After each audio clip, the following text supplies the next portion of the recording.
मैं प्रेग्नेंट कैसे हो गई। मैं एक गरीब घर की लड़की थी, पर मेरे माँ बापा ने मुझे बहुत प्यार से पाला था। धीरे धीरे मैं बड़ी हो रही थी और सुंदर भी। मेरा गोरा रंग, लंबे बाल, बड़ी बड़ी आँखें सबको अपनी तरफ आकर्षित करती। जहाँ भी मैं जाती लोग रिश्ते की बात करते, पर हमारी आर्थिक स्थिति जानकर सब पीछे हो जाते। माँ को मेरी बड़ी चिंता होती कि कौन ब्याह करेगा, पर बाबा बोलते मेरी राजकुमारी के लिए तो राजकुमार ही आएगा। और हुआ भी ऐसा। मेरी सहेली की शादी में एक आंटी मेरे पास आई और मेरे बारे में पूछने लगी। फिर उन्होंने मेरे साथ फोटो ली और किसी को भेजकर बोली, जैसी बहू तुम्हें चाहिए वैसी ही एक लड़की यहाँ फोटो भेजी है।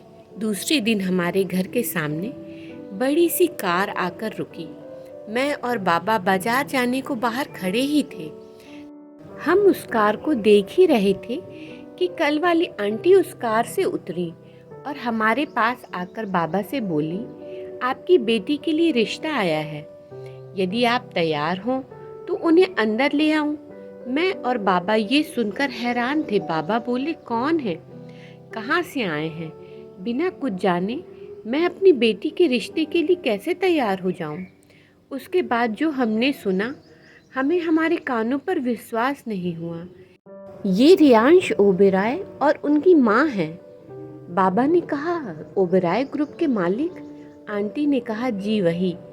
बाबा ने तुरंत अंदर जाकर माँ को बताया और मुझे तैयार होकर आने को कहा। बाबा उन्हें सकुचाते हुए अंदर लेकर आए। बाबा की हालत समझते हुए मिसेस ओबेरॉय बोली, हम आपके बारे में सब पता करके ही यहाँ आए हैं, इसलिए आप मन में कोई भी संकोच ना रखें। हमें तो आपकी बेटी बहुत भा गई है, इसलिए हाथ मांगने आए हैं। यदि आप तैयार हों तो हम जल्दी शादी करना चाहते हैं। बाबा बोले, हमें सोचने का थोड़ा वक्त दीजिए। पर माँ बाबा को अंदर बुलाकर बोली, इतना अच्छा रिश्ता हम 7 जन्मों में भी नहीं ढूंढ सकते।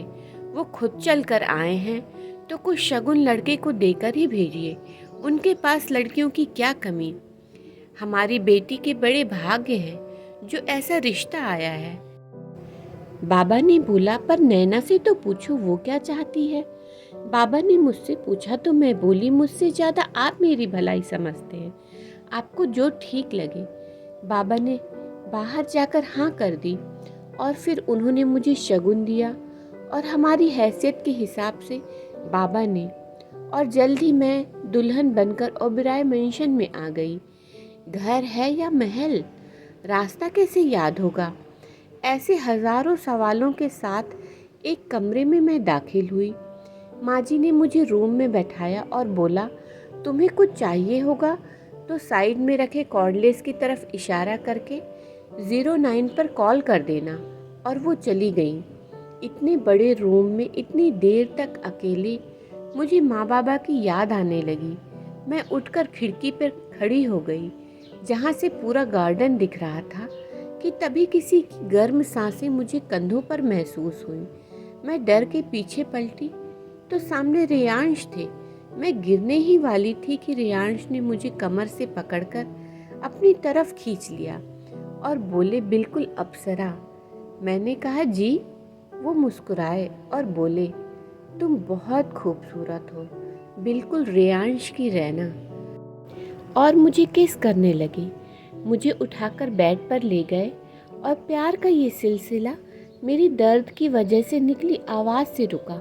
ओह सॉरी बोलते हुए वो पीछे हट गए और बगल में लेट गए और हंसते हुए बोले, क्या करूं, तुम्हें देख मेरा कंट्रोल ही नहीं रहा। पर तुम बहुत नाजुक हो, तुम अच्छे से फल, ड्राई फ्रूट्स खाओ। मैं अपनी रैना को कोई भी दर्द नहीं देना चाहता, और अब तो तुम मेरी हो हमेशा के लिए। बोलते हुए गले लगा लिए और हमारी पूरी रात बातों में ही निकल गई। और सुबह से फल, ड्राई फ्रूट्स का कमरे में ढेर लग गया। इतना सारा किसके लिए? मेरी जान के लिए। अच्छे से खाकर स्ट्रांग हो जाओ, मैं ज़्यादा दिन दूर नहीं रह सकता तुमसे। हमारी शादी को अभी 4 ही दिन हुए थे कि रियांश ने आकर बोला कि तुम मेरे लिए बहुत ही लकी हो। मैंने यूएस में ओबेरॉय ग्रुप की ब्रांच के लिए अप्लाई किया था, वो अप्रूव हो गई है। हमें आज ही यूएस निकलना पड़ेगा। तैयारी कर लो, मैं माँ से मिलकर आता हूँ। और थोड़ी ही देर में माँ और रियांश कमरे में आए और माँ बोली कि रियांश का अकेले जाना ही ठीक है, वहाँ बहुत काम है, ऐसे में तुम्हारे जाने से वो ठीक से काम पे ध्यान नहीं दे पाएगा। कुछ समय की बात है, बोलकर वो रूम के बाहर चली गई। मैं बोली, मैं आपके बिना नहीं रह सकती। रियांश बोले, मैं भी, पर माँ ने बोला है तो मानना ही पड़ेगा। मैं रोज़ कॉल करूँगा और बीच बीच में समय निकाल कर आ जाऊँगा।